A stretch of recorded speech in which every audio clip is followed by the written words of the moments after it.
Promote yourself on social media. Stop worrying about what people have to say. Stop, leaning into the imposter syndrome that you're not good enough. You're ready. You're good enough as you are right now. So let me tell y'all a little story. A couple of years ago, I was working at Guyana Today and doing the lottery games at nights. And for those of you who do know, Guyana Today is a morning show on NCN. And to be quite honest, at that time, Guyana Today really wasn't paying me much. However, I took the job because I took into context the persons I'll be having conversations with, the networking opportunity that it presents, and how it could serve almost like as a catalyst, as a springboard for bigger and better opportunities. So I took that job because of the optics and the opportunities that I knew would eventually come. And then at night, I did the lottery games, which actually paid more. But that was just 2 weeks per month. So I was doing both jobs. And I had this thing where I started like taking mini clips from the Guyana Today show and posting it to my Instagram because I felt like, I needed to promote the show a bit more and promote myself, my gifts, my talents. And I did that for quite a while. Fast forward to 2018. I had some personal trials in my life, relationship related, and one thing led to the next. I decided to leave Guyana. My mom actually convinced me to leave Guyana for a little while. So I was going to head to the US, but on my way to the US, my mom asked if I could stop in the BVI for a little while, spend some time there with my family, and then spend about a month and then head up to the US. So that's exactly what I did. I pulled up to the BVI and I just pulled up a few days before their August festival. And I was hanging out with a friend on parade day, on the festival day. Her name is Christine. I mean, she could tell you this story is the truth. We were talking, walking into the ground after the parade, into the, where all the bands end up in the village. So we're walking into the village and she was like, Joe, you would do so great in the BVI. Why haven't you considered living and working here? And at that time, I said to her, babe, my degree's in tourism, but I actually work in media. And I just feel like if I came to the BVI, I would need to start from the bottom up. And I just felt like at that age, I didn't have the time to start over. So I was like, yeah, I don't think it's going to work. And then she was like, girl. Sometimes it's not who you know, but it's who know you. And she was like, besides that, I just think you'll be great here. You should probably consider it. So fast forward, that is 6:37 at night. Fast forward to 9:45 that night. I got a message in my Instagram, in my inbox, from who would become my next CEO. I got a message in my inbox. Good evening. Would you be willing to consider a job in broadcast journalism? So at this point, I'm like, what? This is crazy. And I'm like, nah, this is definitely but somebody just pulling a stunt on me, because what are the odds that I just had this conversation 2 hours ago with my friend who was encouraging me to stay, and me doubting that opportunity could present itself, and then boom, I have a job offer in my inbox. So to fend off any, idea of it being fake, I responded, I said, hi, thank you for reaching out. Can we talk about this during business hours tomorrow? And I was like, if it's a fake, that will definitely fend him off. But it wasn't. He actually responded again. And he said, this is my marketing manager's number. Reach out to him tomorrow, and then you guys can forge a way forward from there. I reached out the next day. Long story short, it was festival, so they couldn't meet with me right away. They were sponsors for the festival, so they told me the following week, Monday, let's meet up. The interview was more like a meeting. It felt like more of them trying to convince me that they're the company for me, as opposed to me being the right fit for the job. And it was a very fun interview, and what they sold was company culture. I took the job. Obviously, you guys know I was in the BVI for a number of years working at 284 Media. That literally was how that was conceptualized. But I say all that to say,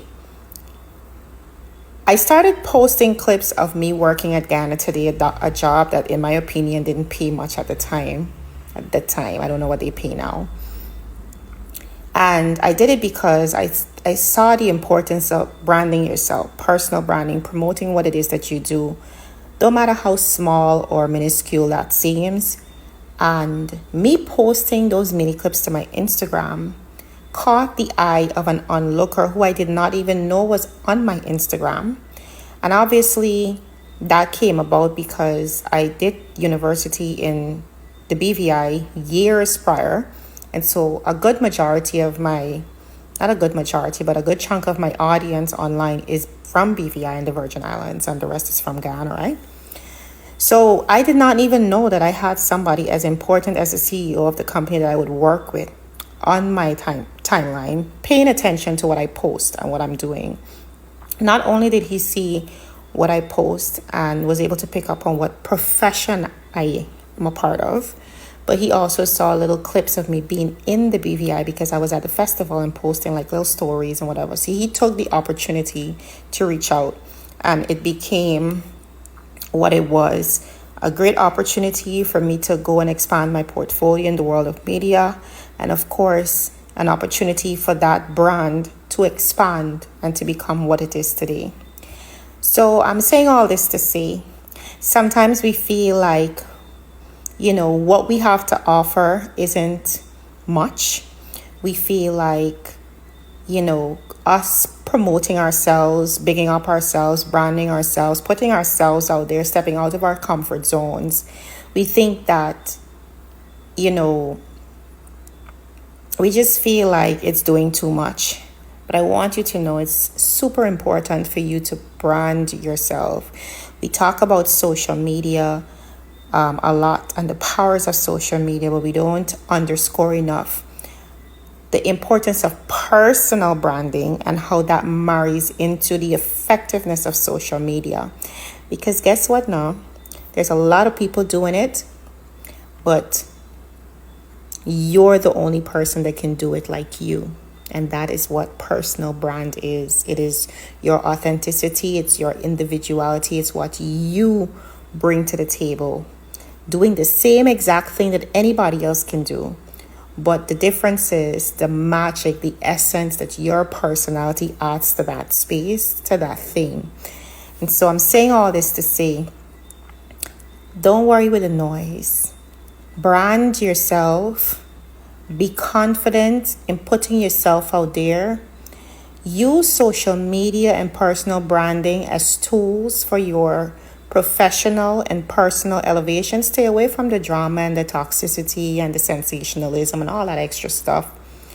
But use these tools to harness who you are and to promote who you are. Because what social media gives you is an expanded territory. What you're not able to achieve in your classroom, in your community, in your country, you are able with social media to tap into new geographical spaces and places where you can evolve, you can expand.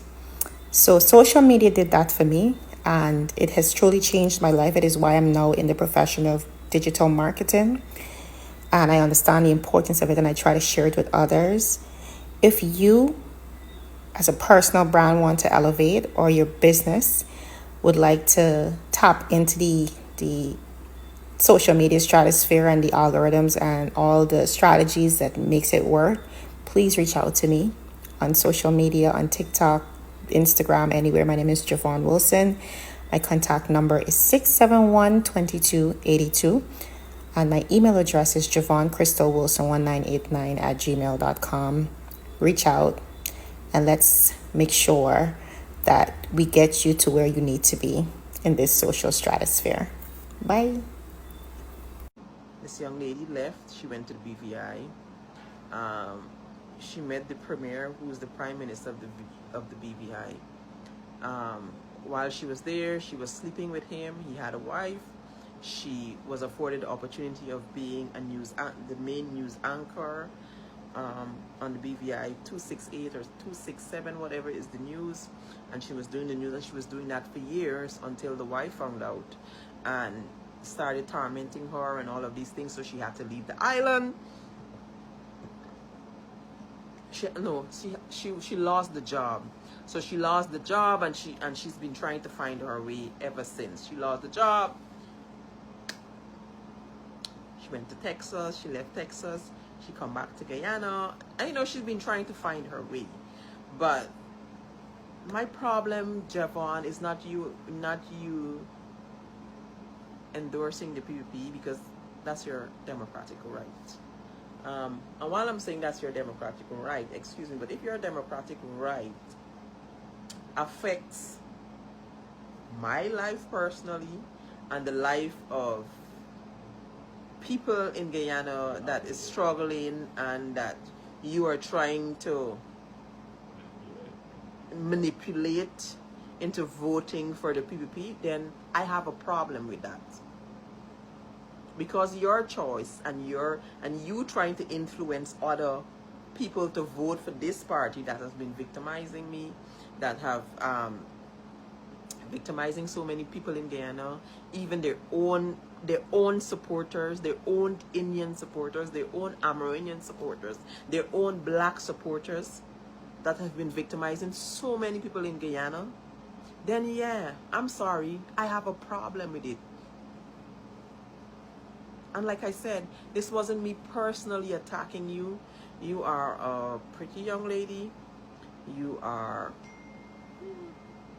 okay. You're smart. You're smart. Like, you're smart to people that don't know you. Let me just say that, right? Like on pen and paper and on Facebook, you sound smart. You seem smart.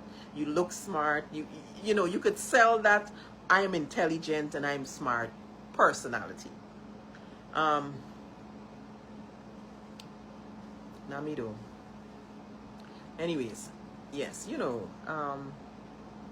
so you're pretty, yeah, you're okay, and but Jovan, I could list 10 other person that is in PR, that's in the media, that are not afforded the same opportunities that you have that you've been afforded. Just coming back to the country, what, 2.5 years ago or 2 years ago, from the BVI, after the Prime Minister wife found out, kick you out, you lost your job. He tried to get you another job at the government information agency there in the BVI, and the locals in the BVI wasn't having it. So they said they kick up a storm and said, no. She from Guyana, and we're not doing that over here. So you had to leave the BVI and come back to Guyana, and I understand that, you had to kiss ass, and then you were sent on this, hold on, let me get it. Mind you, when she came back to Guyana, within less than a year, right, she was introduced to Kwame McCoy, and she went on this media training. Mind you, she wasn't even doing any PR in Guyana. She didn't start up a PR company or anything, but she was sent on this trip to India with reporters and journalists and media personality on this special training that they were doing in India. She was afforded that trip. And other persons that I know that have been in the media for years wasn't chosen, they weren't a first choice. What makes you so special? And like I said, it's nepotism at its best. It's who you know, family, friends, associate. She link up with Kwame. He gives her a pass. Then from Kwame, she start, feeling her way around in the PPP. She there by edges. Sneaking in the man office after 6, then going to sit down in church Sunday and watching the man wife and the children and the daughter in the face. Girl.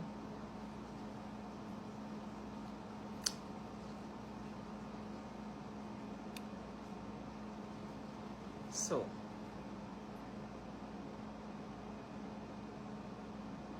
You know, I come and listen and I say I abuse this girl and I ain't gonna talk all these things. But I honestly haven't you know, spoken about all her previous indiscretions and affairs and all these things. I left out quite a lot because I just wanted you guys to get an understanding of where I was coming from. And in order for me to do that, I have to give you the context and I have to tell you about this young lady backstory. So I don't want you to feel that though this is somebody that's young, black, intelligent, and successful based on just being young, black, intelligent, articulate, and just being good at what she does. No, I've known 100 people that are good at what they do in Guyana, and they are not given the same opportunity. So yes, Jovan, we want equal opportunity without... So, to put it all in a nutshell, Jovan, young women like yourself and other black young women and Indian young women, because I don't just speak for black women. I don't just speak for black women. I speak for women in the whole, young women in the whole. They want the same opportunity that you're afforded without having to sleep with anybody or suck anybody dick or kiss anybody ass to get it. And stop coming on the internet and trying to make us believe that you didn't have to do those things to get where you are today, because you had to. And I have the evidence and the proof. At any point you can come out and say, oh, what I'm saying is a lie. And we could go there. Because y'all know y'all auntie always ready to go there. Anyway.